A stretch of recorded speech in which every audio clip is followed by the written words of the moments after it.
This edition of The Accidental Author features a 6-part multimedia series covering the nuts and bolts and heart and soul of authoring a novel. These 7-minute segments are taken from an hour-long one-on-one interview originally broadcast on WESU-FM in Connecticut. The Business Buzz. Live with Jeffrey Sherman. Whoa! What's going on here? From WESU 88.1 FM, Middletown. We have a special guest on the Business Buzz today. We have Tom Avitabile, a leading author, a fictional author. Tom Avitabile, author now of 4 books. Well, I probably know the answer to this one, but we have a tweet that says, "Do you have a favorite?" Tom, do you have a favorite? My feeling is your favorite book is the one you're writing now. I was thinking The Devil's Quota, right? Well, no, the one I'm writing now. Okay. They Give Us This Day. You know? I was thinking it could have been. I would think maybe your first because that's what launched anything, but I would think the current one would be nearest and dearest to your heart. Well, look, we came out on Tuesday, the 28th. So what are we, 3 days into this? Exactly. You know, but before the world gets it, I've been living with it for 2 years. You know, it was done. You know, cooked. Ding, you know, in the microwave somewhere around January, you know. But it's always the book you're working on now that's your favorite. It has to be. It consumes your life, you know. Every time you're walking down the street, every time you have a moment, you're thinking about, should I change this? Should I make this character do that? What's the next, obstacle to overcome? Am I being too much? Am I not being enough? Am I hitting him too hard? Should I loosen up? These thoughts are constantly in your head, so it takes a lot of time. But to answer the question in another way, I think Hammer of God, my second book, is like my From Russia with Love. Now that I look at the Bond series, From Russia with Love was a really good movie. It didn't have a lot of the stupidity, that Goldfinger and Thunderball had. But it was a good story. And I love the Hammer of God. And it's one of the reasons for the Hammer of God to be so relevant today is, much like the Ebola crisis we're in now, the Hammer of God starts off with a biological attack. And you get into the CDC and the NIH and the epidemiological spreads and all these things that are really out of today's headlines. And actually, you opened the show with a reference to the Hammer of God when President Barack Obama said, "I really worry most about a suitcase nuke in Manhattan." Well, hello, Hammer of God.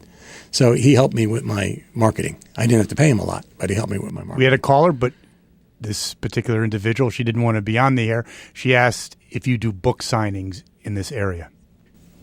Well, I'd love to. I know there's a bookstore right downstairs. Next time we do this, we should set up something downstairs. That would be a real good idea. Maybe we could do a live remote from the book signing. That's an excellent idea. I like that. He's grabbing the pen. He's opening the book now. You can have people walk up, sign it when they're on air. He's signing his name. He's done that 10 times already.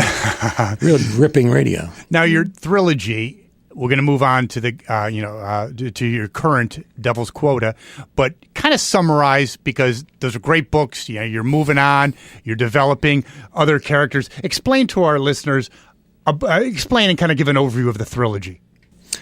Well, it's, I spent a lot of time in Washington. I did some consulting work for the House Committee on Science, Space, and Technology, and I had a good kind of primer on the way Washington works. And during that time, because I was involved with the House Committee on Science, Space, and Technology, there was a lot of technology, a lot of bright people, and I got to see the workings of Washington. And I always had it in the back of my head that there would be a story to be great. This is before I knew I was an author. It'd be a great story to tell someday. And when I started writing this screenplay, which was originally called Killer App, which nobody knew the term then. There you go. I'd send that out. People, what's a killer app? I'd say, well, that's the thing that moves hardware. People love the application so much they buy the computer. And they didn't get it. But anyway, Killer App became The Eighth Day, and the idea was the president's science advisor, normally a geek, the geek number one of the United States, is now really the Pentagon, because what's technological is really the threat. It's not really going to be a 1,000,000-man army or Russian Bear bombers at 30,000 feet. We can take care of that now. It's hacking.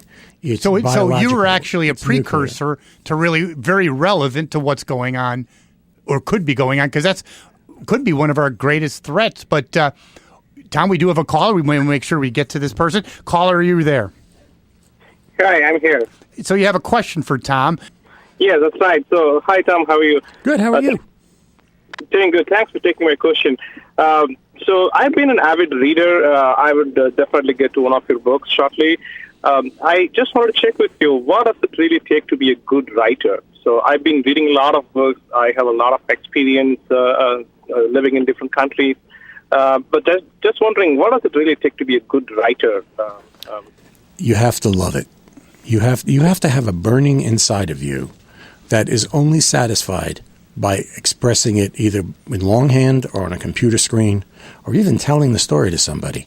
But when it reaches that critical mass inside of you that you're just busting to tell it, that's the first element of being a good writer, because you have to be connected. You know, many people start out and say, I'm just going to write this little junk novel. You know, everybody's making money. I'll just write this thing about a detective who gets shot. And it never works because they're not invested. They're not involved. There's not a book I've written, or a blog for that matter, that I've written that I'm not personally risking something, that I'm not personally involved in, that I'm not peeling back some onion somewhere, whether it's, you know, an onion inside of me or a world onion or a character onion. So the first primary thing is you got to have a burning desire, because you're going to sit for a long time. You're going to spend 6 months, a year, 2 years, 120,000 words, 80,000 words, whatever it is, with this world that you're creating, with these characters that you're giving birth to, with this plot that you're designing and defining, and with this ending that you think is going to be the payoff to anybody who spends 10, 12 hours with your book. So the thing that makes a great writer first is passion and desire to get the story out. Caller, what do you think of that? Some good information. Interesting, isn't it? That's an amazing answer. He's an amazing guy. Yeah, amazing. What do you think of Tom's, I don't know if you heard his earlier comments in terms of like the old Nike or the current Nike ad tagline is just do it. In other words, start putting pencil to paper, what have you, and kind of get the process going. I think that makes a lot of sense. What do you think? That is absolutely correct. So one of the things that I experienced in my life is if we start thinking too much and then trying to get prepared too much, I think it never happens. Wow, you know something, caller? I love that, because I think that's true about life, too. I've seen a lot of brainiacs out there that think, and don't do. And I've seen people with, you know, whatever, half their brain power that are doers get it done. Have you found that in your own experience? Absolutely. I will give this as an example. So I've been listening to so many conversations in your WEHU, but today is the first time I thought, okay, I'll just pick up the phone and call. I've been waiting for this moment for so long, and I'm having such a good conversation. That I totally agree with you. I think it's about taking that initiative and then start doing things. My little line is, perfection is the enemy of good. Mm-hmm. There are so many people waiting for perfection to hit. It never happens. If you wait, there's only two things that are perfect. One is God, however you conceive them to be, or him to be, or her to be. And the other is the perfect a-hole. Everything else in between is human, and it's never perfect. And if you wait for that to happen, you will do nothing. Next time on The Accidental Author. The age-old debate. Are you a outliner, or are you a pantster? You write by the seat of your pants. Ultimately, the complete satisfaction of the reader that says, the time you've spent invested in my book has been paid off because now you know. You know what God knows. It's a critical rule for authors. Never pull the rug out from under the reader. Never create a situation where you make them feel stupid. You have to respect the person who you intend to read the book, and you have to make sure that, not to a legal certainty, but to a kind of a spiritual certainty, that you've created enough red herrings and then setups and payoffs so that at the end nobody's mad at you and saying, I thought the sister was, I thought she took off and, whatever. You don't want to have that argument with a reader. You want the reader to say, wow. That's next time on The Accidental Author.